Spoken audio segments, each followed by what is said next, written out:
Hello everyone, my name is Ramya Kumpelli. I am the lecturer in Brahmadev Dada Mane Polytechnic, Belati, Solapur.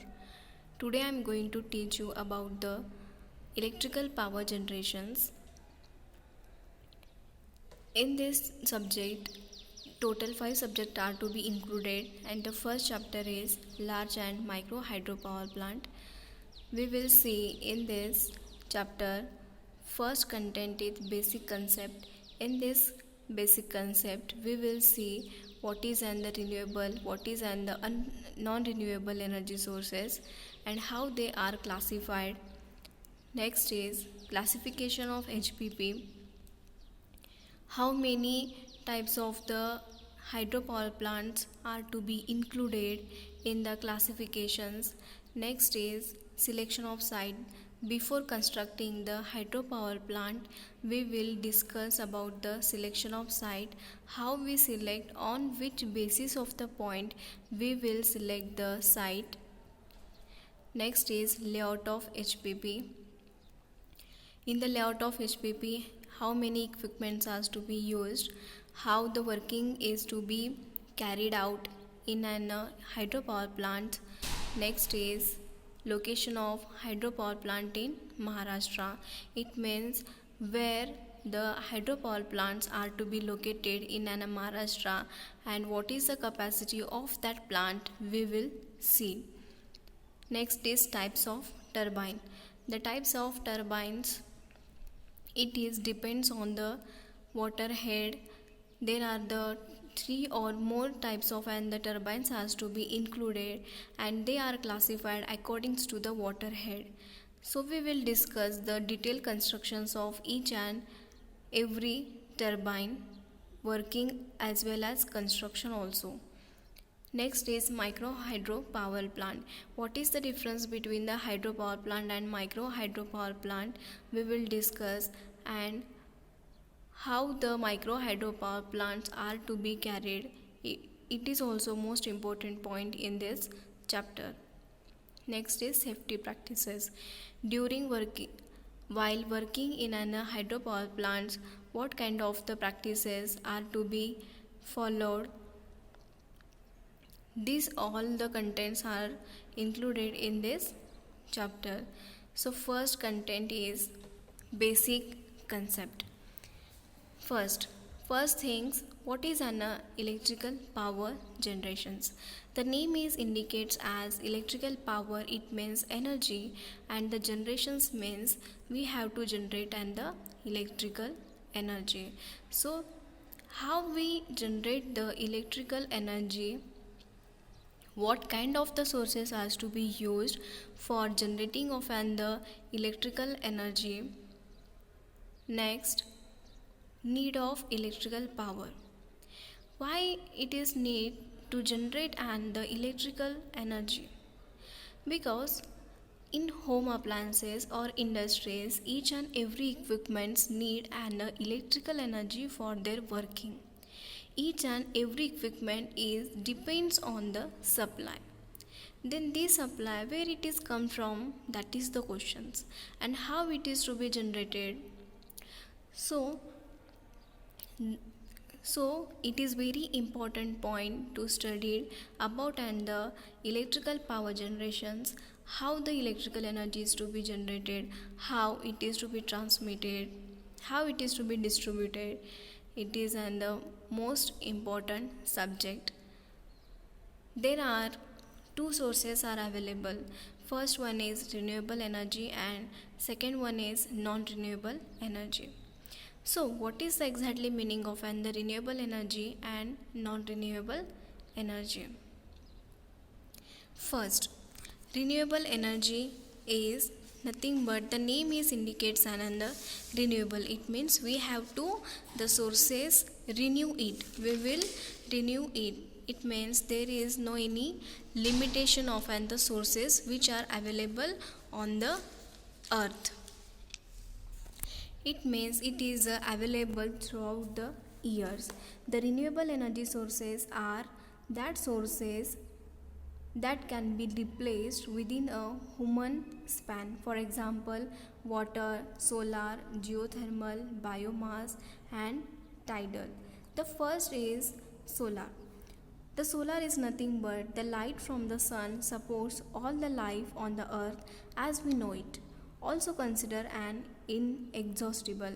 It means the solar is available throughout the 5 billion years. It means there is no any limitations and it is the free of available on the earth. So we can use these sources for generating of and the electrical energy. Now the second one is wind. The wind is available surrounding us, so we can very easily generate and the electrical energy by using these sources. The third one is geothermal. The geothermal is nothing but and the heat is generated deep within the earth. From these sources we can also generate and the electrical energy. And the fourth one is biomass.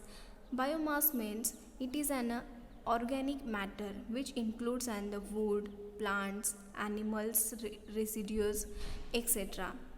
So by using of all these we can generate and the electrical energy.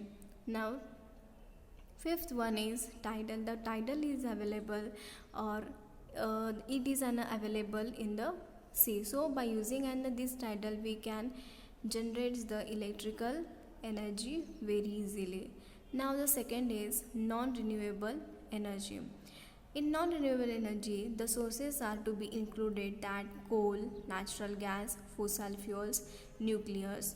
So these four sources are to be limited available. It means there is a limitation sources. After a sum of the years, it will be and the vanishes.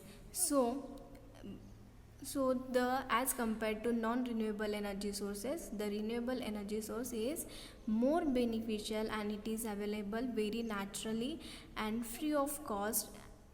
Okay. Now the next slide is basic concept of the hydro power plant. What is first one is water is used as a source. What is the main in hydropower plant? The hydro is name is indicates and the water. So in hydropower plant the main source is an water.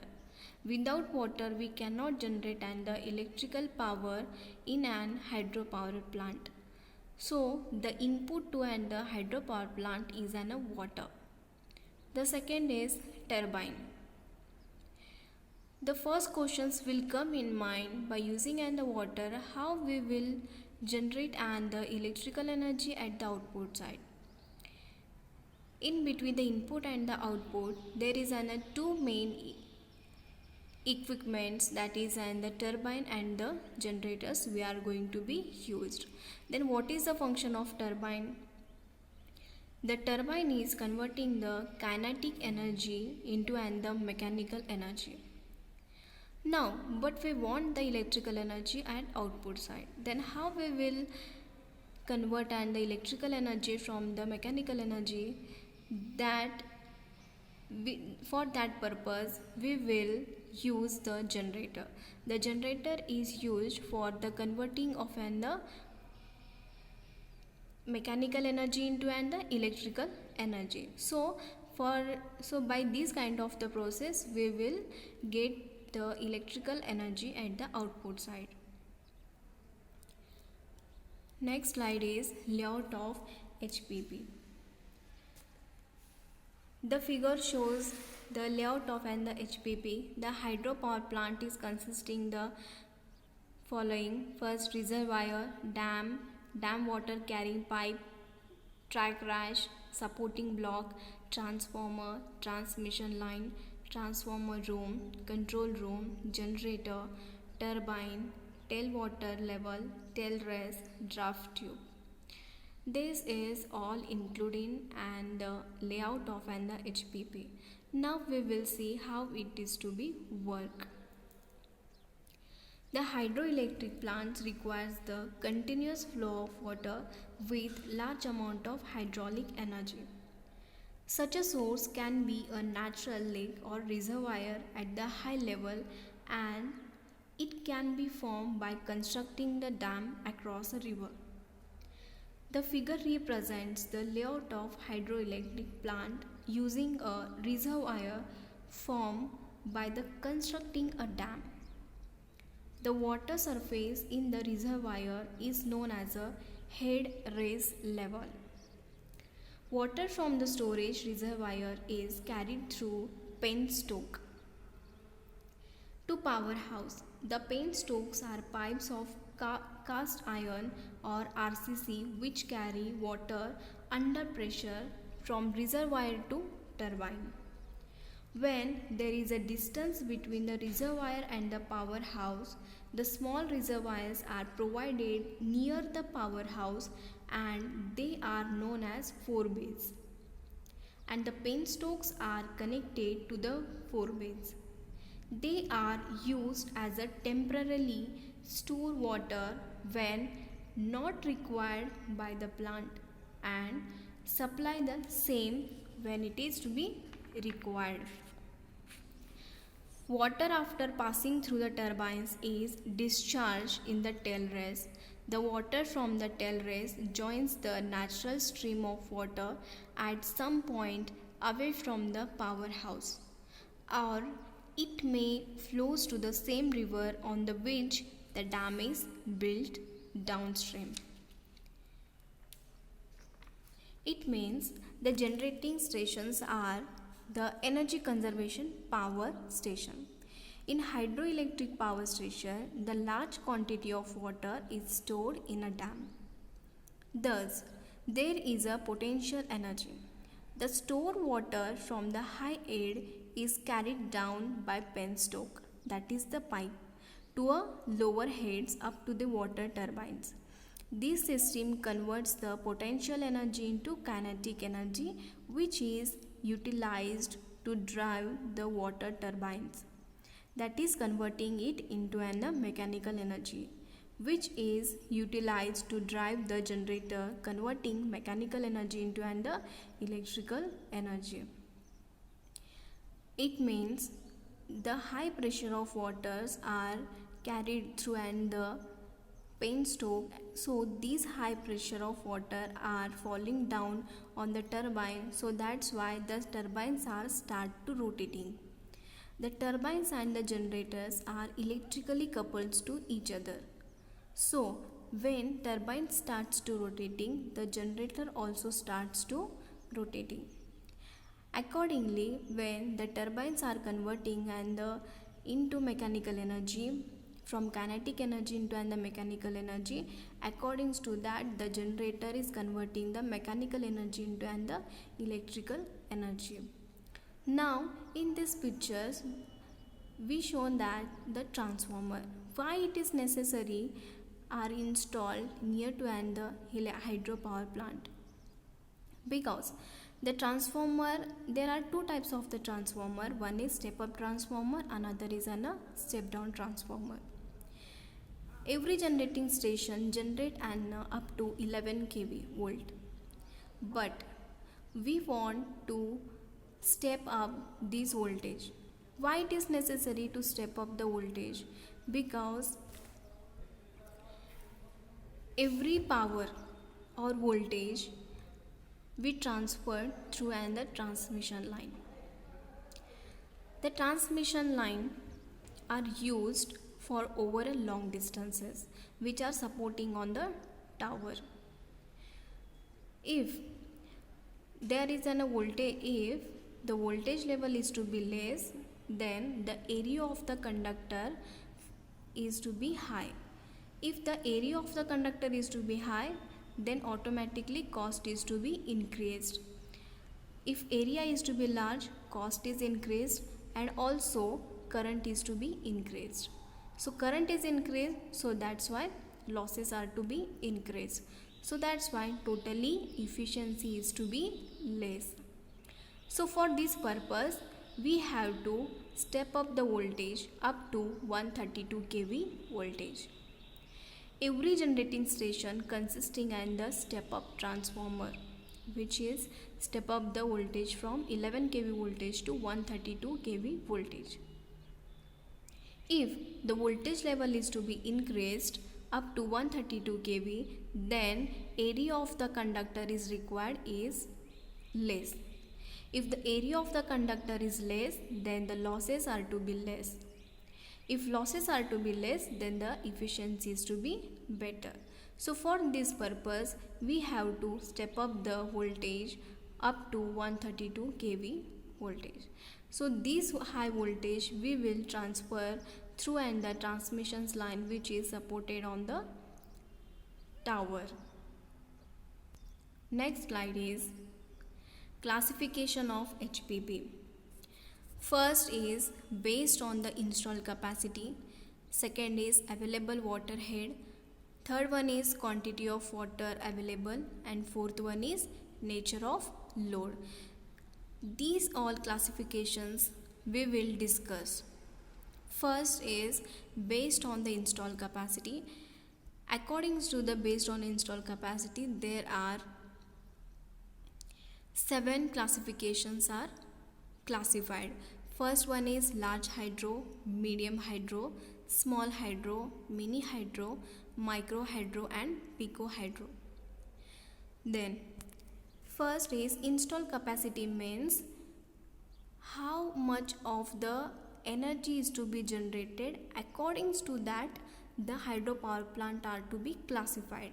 It means if suppose the large hydropower plant, the name is indicates that because in this power plant the high amount of the energy are to be generated. There is an installed capacity for the large hydropower plant. In this hydropower plant, the installed capacity is more than 100 megawatt. In medium hydropower plant, the installed capacity is 15 megawatt to 100 megawatt. For small hydro, the installed capacity is 1 megawatt to 15 megawatt, and for mini hydro, the installed capacity is 100 megawatt to 100 kilowatt to 1 megawatt. For micro hydro, the installed capacity is 5 kilowatt to 100 kilowatt, and for the pico hydro, the installed capacity is up to 5 kilowatt. So according to the capacity range, there is an 7 hydropower plant are to be classified. The next slide is available water head. There are 3 types: low head plants, medium head plants and high head plants. Head means it is this classification is classified according to the water head available. It means it is depends on the water head. For the low head plants, the water head is below the 30 meter. It means the low head plants have the water head below the 30 meters. A low head power plant stores the water by the construction of dam or barrage across a river, and a power plant is installed near the base of dam on the downstream side. So this kind of the plants is known as the low head plants. Medium head plants is nothing but in this type of the medium head plants, the head of water is lies in between the 30 meter to 300 meters. Now the high head plants is available for above the 30 meter head of water. So the 3 types of the water head, these 3 types of the plants are depends on the water head. Now the next is quantity of water available. There are 3 types of the 3 types are to be classified in the quantity of water available. First is runoff river plant without pondage. Second is runoff river plant with pondage. Third one is reservoir plant. First we will see the runoff river plant without pondage. In this type of hydroelectric plant, the water from the river is not stored in the pond. It uses the water from the river directly. Hence, it can be used the water when it is available in the river. The capacity of such a plant primarily depends on the rate of flow of water. So, during the rainy season, some quantity of water will go as a waste, while during the low runoff period, that is the summer season, the capacity of the plant is reduced. It means there is no any storage of the water. So, in rainy season there is some wastage of the water, or in summer season the capacity of the plant is to be reduced. The second one is runoff river plant with pondage. The runoff river plants have the limitations in its use. The usefulness of such a plants can be increased by storing the river water in ponds. Due to the pondage, it is possible to store the water in ponds during the off-peak periods and use the same during the peak periods of the load.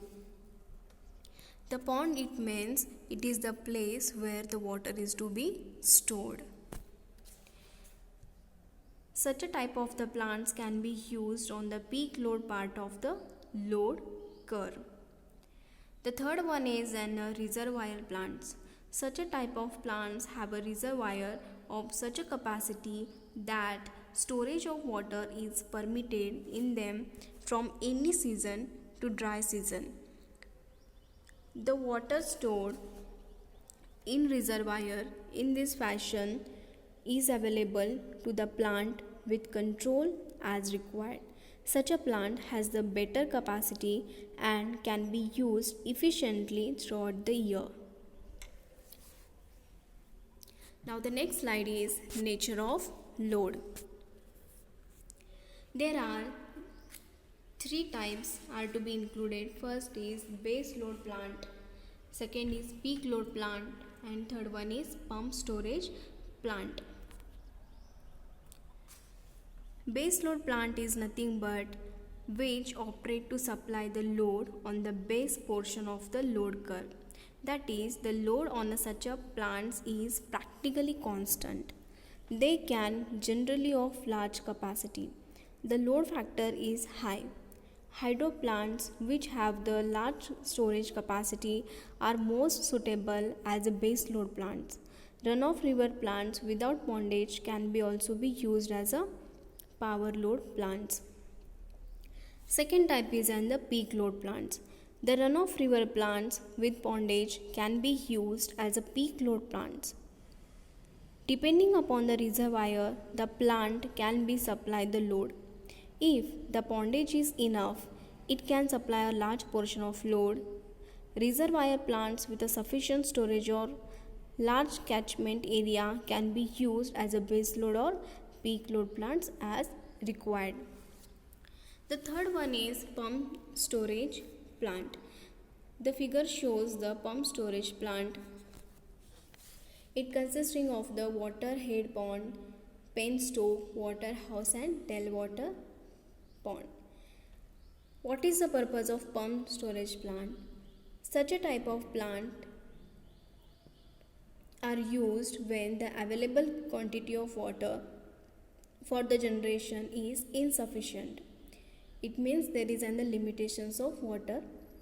Generally, a storage pond is built to store the water at the headrest, and it is pumped back by the generating system working as a motor and stored in the headrest pond again during the off-peak load hours of the system.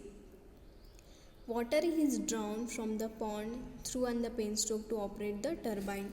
This type of plant can be operated only in interconnected system. It means when the load is to be very high on the power plant, we will require the water pumped back to the headwater pond. So at this time, we will at the night time we will store the water from the tailwater pond to headwater pond by using the motor. In In a daytime the generator is work as a generator, but at the night time that generator is also used as a motor for pumping the water from tailwater pond to headwater pond. So it is and the basic working of an the pump storage plant. Thank you everyone. Thank you so much.